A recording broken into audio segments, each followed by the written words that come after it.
નમસ્તે મિત્રો, આજે આપણી સામે છે ડૉક્ટર સંદીપ પટેલ, જે સુરતના પ્રખ્યાત ENT સર્જન છે. સર, નાના બચ્ચાઓમાં વારંવાર શરદી થવી અને ગળામાં વારંવાર દુખવું આ નોર્મલ છે અને નથી તો આનો ઈલાજ શું છે?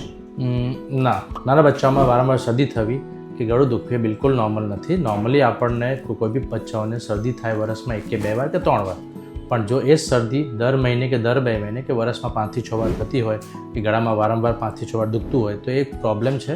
એનો ઈલાજ કરવો જરૂરી છે અને આઈડિયલી એમાં મૂળ કારણ છે નાના બચ્ચાઓમાં નાકની પાછળ નમસા અને ગળામાં ટોન્સિલ્સ, જેમાં વારંવાર કંઈ બી ઠંડુ ખાવાથી કે બહારનું ખાવાથી ઇન્ફેક્શન થઈ જતું હોય છે અને ઇન્ફેક્શન લીધે એ બચ્ચાને તાવ અને દુખાવો ચાલુ થઈ જતો હોય છે. એટલે વારંવાર થતું હોય તો તમારે એક ENT સર્જનને કન્સલ્ટ કરીને એનો ઈલાજ કરાવવો જરૂરી છે.